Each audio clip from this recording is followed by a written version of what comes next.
ನೀತಿಗೆ EPS 95 ಪೆನ್ಷನರ್ಗೆ EPS 95 ಪೆನ್ಷನರ್ಗೆ 95 ಪೆನ್ಷನರ್ಗಳಿಗೆ ನಿವೃತ್ತ ನೌಕರರ ವಿರೋಧಿ ನೀತಿಗೆ EPS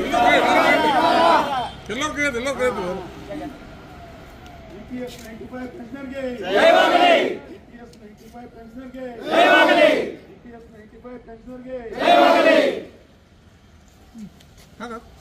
ಆಡಳಿತಗೆ ಆಡಳಿತ ವಿರೋಧ ನೀತಿಗೆ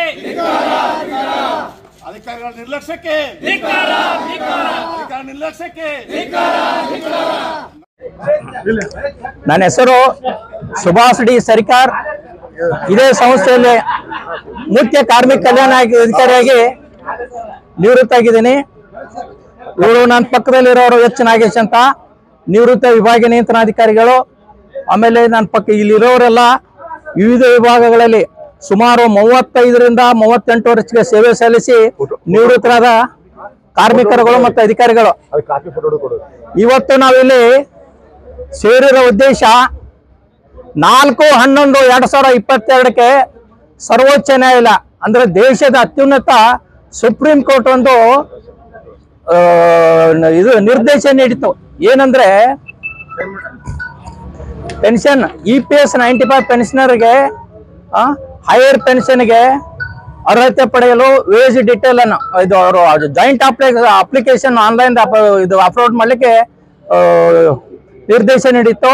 ಅದರಂತೆ ನಮ್ಮ ಸಂಸ್ಥೆಯ ಅಧಿಕಾರಿಗಳು ಅದರ ಬಗ್ಗೆ ಒಂದು ಸುತ್ತೋಲೆ ಹೊರಡಿಸಿ ಕಾಲಮಿತಿಯಲ್ಲಿ ಎಲ್ಲ ಎಂಪ್ಲಾಯೀಸು ಸರ್ವಿಸ್ದಾಗಿದ್ದವರು ಇರ್ಬೋದು ಅಥವಾ ನಿವೃತ್ತರಾದ ನೌಕರ ಅಧಿಕಾರಿಗಳು ಜಾಯಿಂಟ್ ಆಪ್ಷನ್ ಅನ್ನು ಆನ್ಲೈನಲ್ಲಿ ಅಪ್ಲೋಡ್ ಮಾಡಲಿಕ್ಕೆ ಒಂದು ನಿರ್ದೇಶನ ಇತ್ತು.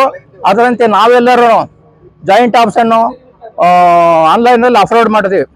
ಅದಕ್ಕೆ ಎಂಪ್ಲಾಯರ್ ಕೇಂದ್ರ ಕಚೇರಿಯಲ್ಲಿ ಕೆಲಸ ಮಾಡೋ ಅಧಿಕಾರಿ, ಕೇಂದ್ರ ಕಚೇರಿ ನಿವೃತ್ತರಾದ ನೌಕರು ಮತ್ತು ಅಧಿಕಾರಿಗಳ ಬಗ್ಗೆ ಕೇಂದ್ರ ಕಚೇರಿಯಿಂದ ಎಂಪ್ಲಾಯರ್ ವೇಜ್ ಡೀಟೇಲ್ ಅನ್ನು ಅಪ್ಲೋಡ್ ಮಾಡೋದು.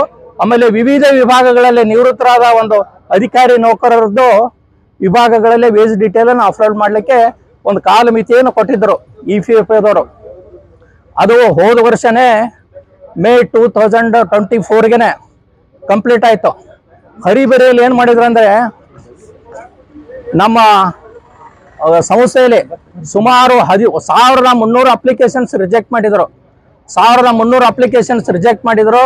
ಮತ್ತೆ ಏನಾಯ್ತು ಅಂದ್ರೆ ಭಾಳಷ್ಟು ಜನ ಕೆಲಸಕ್ಕೆ ಒಂದು ಅವರು ಸೇವೆಗೆ ಸೇರಿಸಿದಾಗಿಂದು ಇವತ್ತಿನವರೆಗೆ ನಿವೃತ್ತರಾಗೋವರೆಗೇನು ಒಂದು ದಿವಸನೂ ಕೆಲಸಕ್ಕೆ ಆಬ್ಸೆಂಟ್ ಇಲ್ಲ. ಅವ್ರದ್ದೆಲ್ಲವನು 0 ಹಾಕಿರೋ. ಹೀಗೆ ಹಾಕೊಂಡ್ರೆ ಏನಾಗುತ್ತೆ, ಅವರು 0 ಹಾಕಿರೋದ್ರಿಂದ ಅವರಿಗೆ ಪೆನ್ಷನ್ ಕಡಿಮೆ ಬರ್ತದೆ. ಆಮೇಲೆ ಇದನ್ನು ರಿಜೆಕ್ಟ್ ಮಾಡಿರೋ ಅಪ್ಲಿಕೇಶನ್ಸನ್ನು ಅವರಿಗೆ ಹೈಯರ್ ಪೆನ್ಷನ್ ವಂಚಿತರಾಗ್ತಾರೆ.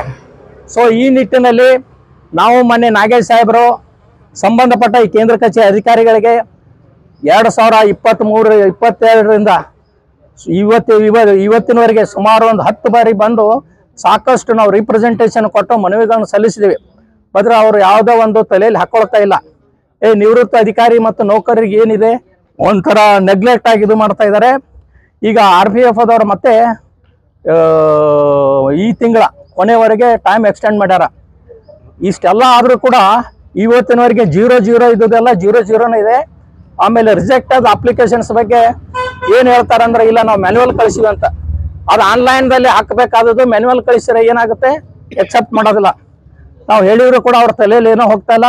ಭಾಳಷ್ಟು ಕಾರ್ಮಿಕ ವಿರೋಧಿ ನೀತಿಯನ್ನು ಇದು ಮಾಡ್ತಾ ಇದ್ದಾರೆ. ನಿವೃತ್ತರ ಬಗ್ಗೆ ಭಾಳಷ್ಟು ಒಂದು ಅಸಡ್ಡೆ ತೋರಿಸ್ತಾ ಇದ್ದಾರೆ.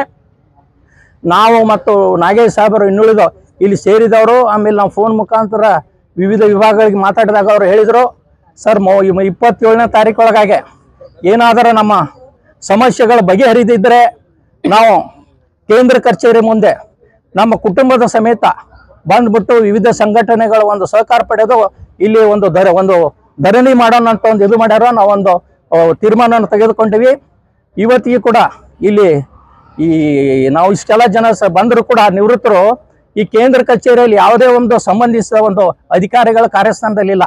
ಅಂದರೆ ಇದು ತೋರಿಸುತ್ತೆ ಈ ನಿವೃತ್ತರ ಬಗ್ಗೆ ಇವರಿಗೆ ಎಷ್ಟೊಂದು ಕಾಳಜಿ ಇದೆ ಅಂತ.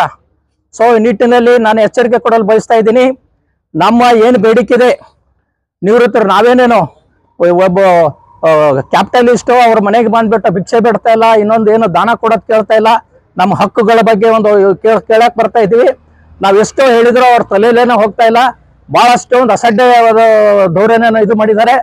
ನಾವು 27ನೇ ತಾರೀಕು ಒಳಗಾಗಿ ನಮ್ಮ ಬೇಡಿಕೆಗಳು ಏನಾದರೂ ಈಡೇರಿದು ಹೋದರೆ ನಾವು ಎಲ್ಲ ಟಿವಿ ಮಾಧ್ಯಮದವರು, ಸಂಘಟನೆಗಳು, ನಮ್ಮ ಕುಟುಂಬದ ಸಮೇತ ಕೇಂದ್ರ ಕಚೇರಿ ಮುಂದೆ ಪ್ರತಿಭಟನೆ ಮಾಡ್ತೀವಂತ ಈ ಸಂದರ್ಭದಲ್ಲಿ ಎಲ್ಲ ಒಂದು ನಿವೃತ್ತರ ಪರವಾಗಿ ಎಚ್ಚರಿಕೆಯನ್ನು ನೀಡಿ ಬಯಸ್ತಾ ಇದ್ದೀನಿ.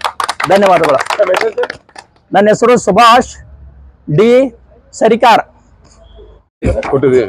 ಈಗ ಇದೇ ವಿಷಯಕ್ಕೆ ಸಂಬಂಧಪಟ್ಟಂತೆ ನಾವು ಹೈ ಪೆನ್ಷನ್ಗೆ ಆನ್ಲೈನ್ದಲ್ಲಿ ಜಾಯಿಂಟ್ ಆಪ್ಷನ್ ಅಪ್ಲೋಡ್ ಮಾಡಿದ್ಮೇಲೆ RPF ಆಫೀಸ್ ಇಲ್ಲೇ ಪಕ್ಕದಲ್ಲೇ ಜಾರ್ಬಿದ್ರ RPF ಆಫೀಸ್ ಇದೆ.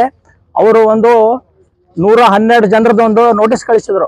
ಎಲ್ಲಿ ವಿಭಾಗಗಳದಲ್ಲ, ಕೇಂದ್ರ ಕಚೇರಿಯಲ್ಲಿ ಕೇಂದ್ರ ಕಚೇರಿಯಲ್ಲಿ ಕೆಲಸ ಮಾಡಿ ನಿವೃತ್ತರ ಬಗ್ಗೆ 112 ಜನರದ್ದು ಒಂದು ಲಿಸ್ಟ್ ಕಳಿಸಿದ್ರು. ಆ ಲಿಸ್ಟ್ ಹೋದ ವರ್ಷ ನವೆಂಬರ್ 2024 ಬಂದಿದೆ. ನವೆಂಬರ್ 2024 ಬಂದಿದ್ದನು ಅಕ್ಟೋಬರ್ ವರೆಗೆ ಆ ಲಿಸ್ಟ್ ಅನ್ನ ನೋಡಿಲ್ಲ. ಅಂದ್ರೆ ಇವರಿಗೆ ನಿವೃತ್ತರ ಬಗ್ಗೆ ಎಷ್ಟೊಂದು ಕಾಳಜಿ ಇದೆ ಅನ್ನೋದು ಗೊತ್ತಾಗುತ್ತೆ. ಒಂದು ವರ್ಷ ಒಂದು ಕನ್ಸರ್ನ್ ಆಫೀಸರ್ ಜವಾಬ್ದಾರಿತ ಆಫೀಸ್ನಿಂದ ಬಂದ ಲೆಟರ್ನ ಒಂದು ವರ್ಷ ನೋಡಿಲ್ಲ ಅಂದ್ರೆ ಇವ್ರಿಗೆ ಗೊತ್ತಾಗುತ್ತೆ ಯಾವ ರೀತಿಯಾಗಿ ಕೆಲಸ ಮಾಡ್ತಾ ಇದಾರೆ ಅನ್ನೋದ್ ಬಗ್ಗೆ. ಸೊ ಹೀಗಿದು ಹೇಳ್ಕೊತ ಹೋದ್ರೆ ಬಹಳಷ್ಟು ದೊಡ್ಡದಾಗುತ್ತೆ. ನಮ್ಮದು ಒಂದೇ ಬೇಡಿಕೆ, ನಮ್ಮದು ಎಲ್ಲಿ ಯಾರೇ ಇರ್ಬೋದು, ಎಲ್ಲ ವಿಭಾಗಗಳಿಗೆ ನೀವು ಟೀಮನ್ನು ಮಾಡಿಬಿಟ್ಟು ಕಾಲಮಿತಿಯೊಳಗೆ ಎಲ್ಲ ಅಪ್ಲಿಕೇಶನ್ಸ್ ಅನ್ನು ಸರಿಪಡಿಸಿ, ಆನ್ಲೈನ್ ಅಪ್ಲಿಕೇಶನ್ ಅನ್ನು ಏನು ಇದಾಗಿದೆ 0 ಇದನ್ನು ಸರಿಪಡಿಸಿ, ಆಮೇಲೆ ರಿಜೆಕ್ಟ್ ಆದ ಅಪ್ಲಿಕೇಶನ್ ಕೂಡ ನೀವು ಬರೀ ಇದು ಮ್ಯಾನ್ಯುವಲ್ ಆಗಿ ಕಳ್ಸಂಗಿಲ್ಲ, ಆನ್ಲೈನ್ ಅಪ್ಲೋಡ್ ಮಾಡೋ ಒಂದು ಕ್ರಮ ಜರುಗಿಸಿ 27 ಎಲ್ಲರಿಗೂ ಸರಿಪಡಿಸಿ ಕಳಿಸ್ಬೇಕಂತ ನಾನು ಮತ್ತೊಮ್ಮೆ ಆಗ್ರಹ ಮಾಡ್ತಾ ಇದ್ದೀನಿ. ನಾಗೇಶ್ ಅಂತ, ರಿಟೈರ್ಡ್ DC KSRTCದು. ನಾವಿಲ್ಲಿ ಎದಕ್ಕೆ ಬಂದಿದ್ದೀವಿ ಅಂದರೆ ನಮ್ಮ ಎಂಪ್ಲಾಯೀಸು ಮತ್ತು ಆಫೀಸರ್ಸ್ಗೆ ಏನಪ್ಪ ಅಂದರೆ ಪೆನ್ಷನ್ ಇಲ್ಲ. ಸುಪ್ರೀಂ ಕೋರ್ಟ್ ಜಜ್ಮೆಂಟ್ ಆದರೂ ಸಹ ಪೆನ್ಷನ್ ಕೊಡ್ತಾ ಇಲ್ಲ ನಮಗೆ. ಅದ್ರ ಬಗ್ಗೆ ನಾವು EPO ಕಮಿಷನರ್ ಮಾತಾಡಿ ಅವರು ಕಳಿಸಿದ್ದಾರೆ. ಇಲ್ಲಿ ನಮ್ಮ ಆಫೀಸ್ನವರು ಕರೆಕ್ಟ್ ಅಟೆಂಡ್ ಮಾಡ್ತಾ ಇಲ್ಲ. ಅದರಿಂದ ಡಿಲೇ ಆಗ್ತಾ ಇದೆ. 30 ತಾರೀಕು ಕೊಡಲಿಲ್ಲ ಅಂದರೆ ನಮ್ಮೆಲ್ಲ ಎಂಪ್ಲಾಯೀಸ್ ಪೆನ್ಷನ್ ಸಿಗಲ್ಲ. ಅದಕ್ಕಾಗಿ ನಾವು 27 ತಾರೀಕು ಲಾಸ್ಟ್ ಡೇಟ್ ಕೊಟ್ಟಿದ್ದೀವಿ ಅವರಿಗೆ. 27 ಒಳಗೆ ಎಲ್ಲ ಇದು ಮಾಡಲಿಲ್ಲ ಅಂದರೆ ನಾವು 27 ಧರ್ನಾ ಮಾಡ್ತೀವಿ ಅಂತೇಳಿ ಈ ಮೂಲಕ ಹೇಳ ಬಯಸ್ತೀವಿ.